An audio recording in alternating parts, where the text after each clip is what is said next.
Le cristal des verres qui s'entrechoquent, les rires cristallins qui fusent, les murmures de conversations précieuses. C'est dans ce théâtre de lumière et de faux-semblants qu'Élise évolue.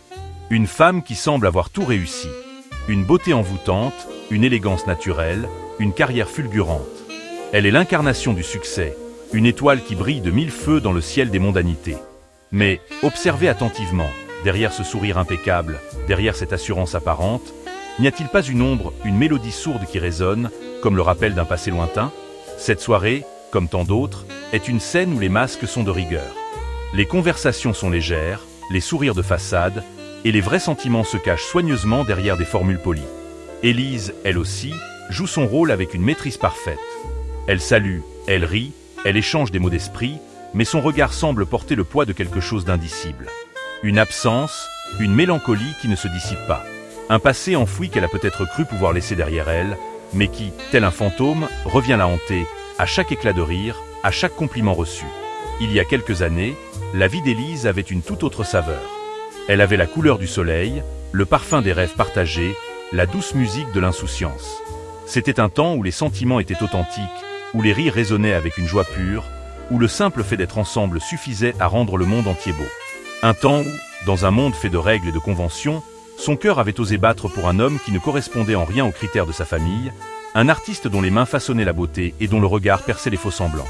Ce soir, dans cette danse perpétuelle de la haute société, Élise se sent à la fois prisonnière et étrangère.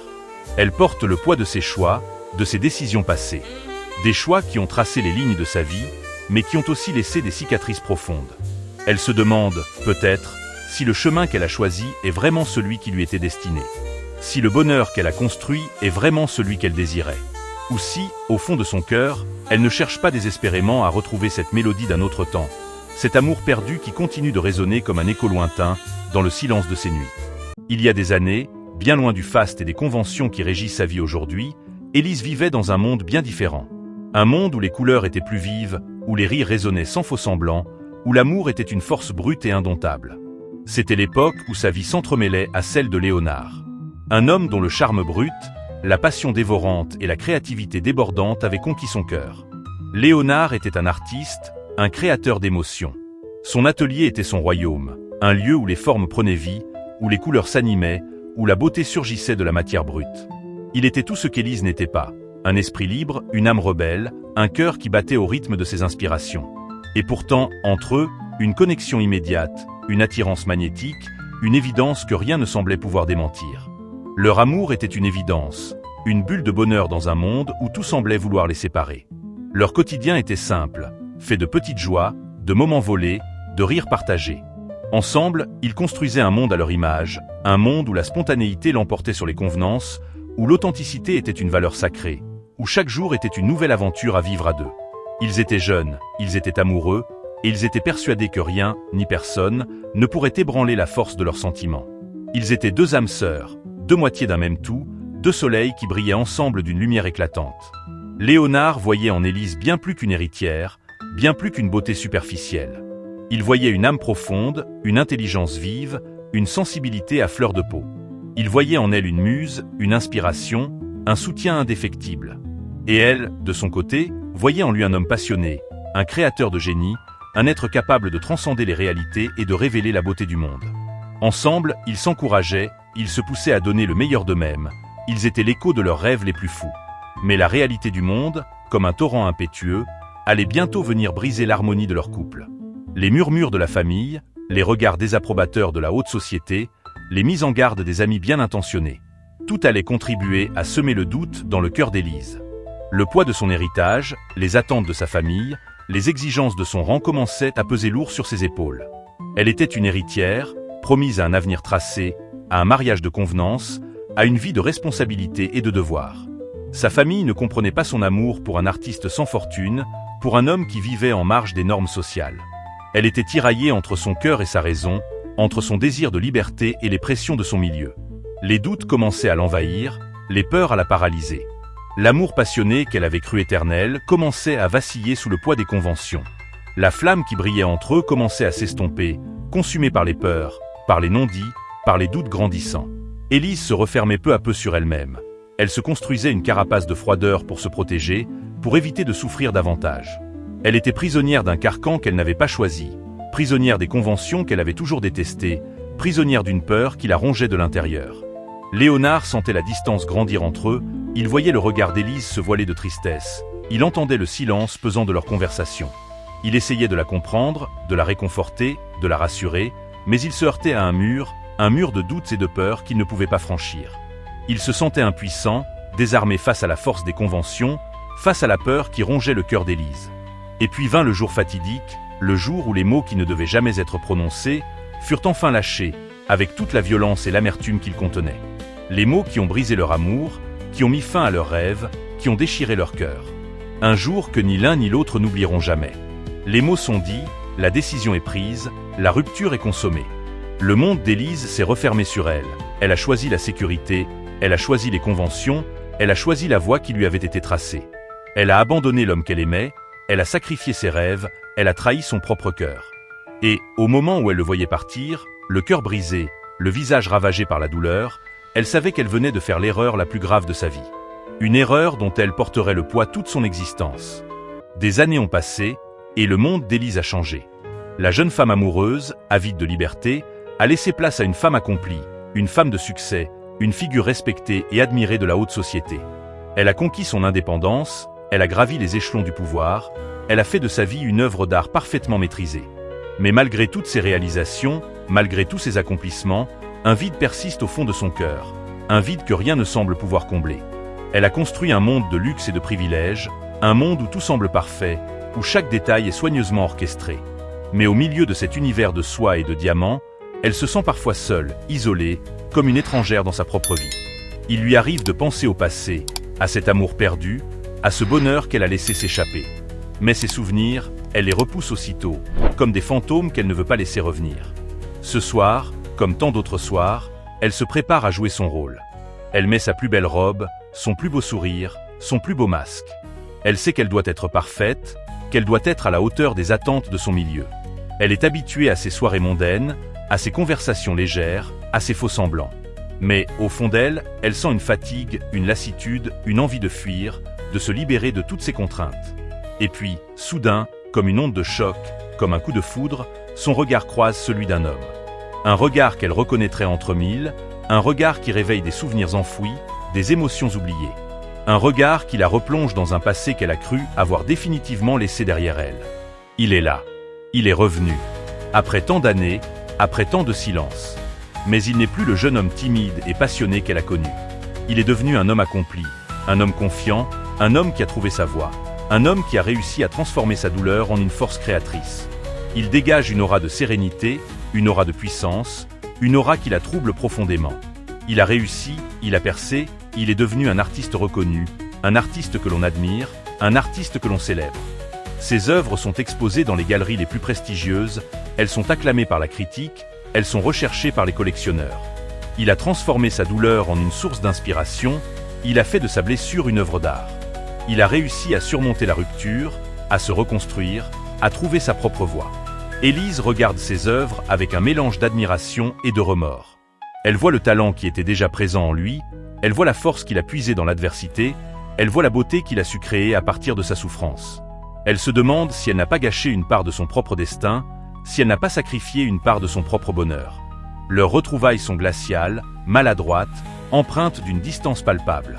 Les mots qu'ils échangent sont polis, neutres, superficiels, mais derrière ces apparences, il y a une tension, une émotion qui les submerge. Élise sent un malaise profond, un regret qui lui serre le cœur, une culpabilité qui la ronge de l'intérieur. Elle se revoit jeune, amoureuse, insouciante. Elle se souvient des rêves qu'ils avaient partagés, des projets qu'ils avaient construits ensemble, du bonheur qu'ils s'étaient promis. Et elle comprend qu'en abandonnant Léonard, elle s'est aussi abandonnée elle-même. Elle a renié son propre cœur, elle a sacrifié sa propre vérité. Elle a choisi la sécurité et le confort plutôt que la passion et le risque, et aujourd'hui, elle en paie le prix fort. Léonard, lui, semble avoir tourné la page. Il n'y a ni rancéure ni amertume dans son regard. Il y a une douceur, une mélancolie, une acceptation du passé. Il n'y a aucun reproche dans ses paroles, aucun signe de colère dans ses gestes. Mais cette absence de ressentiment est peut-être encore plus douloureuse pour Élise que n'importe quelle accusation. Elle ressent une terrible culpabilité, un poids immense sur sa conscience. Il a réussi à se relever, à se reconstruire, alors qu'elle est restée prisonnière de ses regrets.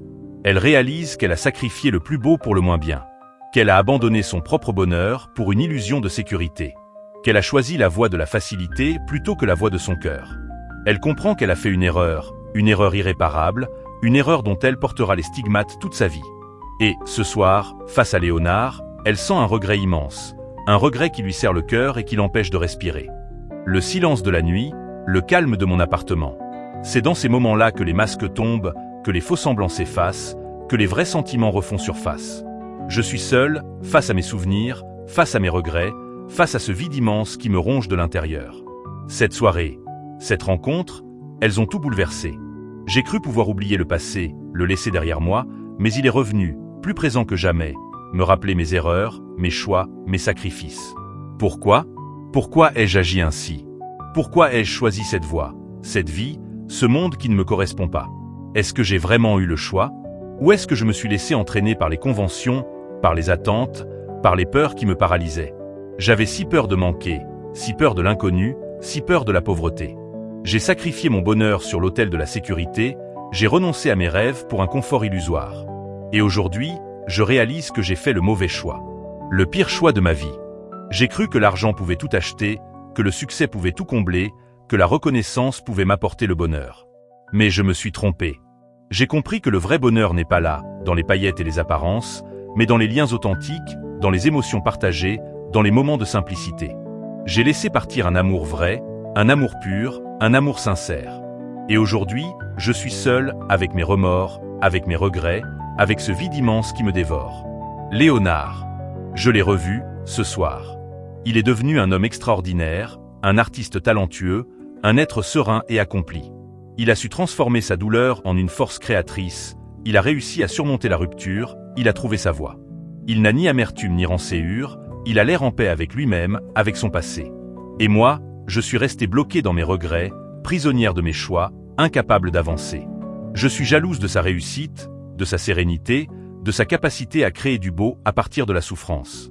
Je me demande comment il a fait, comment il a réussi à se reconstruire après la rupture. Je me demande si, quelque part au fond de son cœur, il me garde encore un peu d'affection, un peu de tendresse. Ou bien si je ne suis plus pour lui qu'un souvenir lointain, une page tournée, une erreur du passé qu'il a su effacer. Je dois faire quelque chose. Je ne peux pas rester ainsi, à me lamenter sur mon sort, à me morfondre dans mes regrets. Je dois affronter mon passé, je dois reconnaître mes erreurs, je dois essayer de réparer ce que j'ai brisé. Je dois parler à Léonard, je dois lui expliquer, je dois lui demander pardon. Je sais que ce ne sera pas facile, que je ne mérite peut-être pas son pardon. Mais je ne peux pas vivre avec ce poids sur la conscience, je ne peux pas laisser mon passé gâcher mon présent. Je sais que je ne peux pas revenir en arrière, que je ne peux pas effacer mes erreurs. Mais peut-être que je peux apprendre de mon passé, peut-être que je peux changer, peut-être que je peux trouver la paix. Peut-être que, en affrontant Léonard, je vais pouvoir enfin me pardonner à moi-même. Je ne sais pas ce qui m'attend, je ne sais pas comment il va réagir. Mais je sais que je dois essayer. Je dois me libérer de mes chaînes, je dois retrouver le chemin de mon cœur. La nuit enveloppe la ville, comme un voile de mystère, comme une invitation à la réflexion. Élise s'avance dans l'obscurité, le cœur battant, l'esprit tourmenté. Elle est partie à la recherche de son passé, elle a décidé d'affronter les fantômes de ses choix. Elle a osé défier les barrières qu'elle avait érigées autour de son cœur. Mais ce qu'elle trouvera sur son chemin, nul ne le sait. L'avenir reste incertain, les réponses insaisissables. Peut-on réparer les erreurs du passé ? Peut-on guérir les blessures du cœur ? Peut-on retrouver l'amour perdu ? Peut-on se pardonner à soi-même ? Telles sont les questions qui tourmentent Élise. Telles sont les questions qui résonnent dans le silence de cette nuit. Les réponses ne sont pas toujours évidentes. Elles sont parfois cachées dans les méandres de notre propre existence. Elles nécessitent du courage, de la patience, de l'humilité. Le chemin d'Élise est loin d'être terminé. Son histoire est celle d'une femme qui a fait des choix, qui a vécu des joies et des peines, qui a trébuché et qui a tenté de se relever.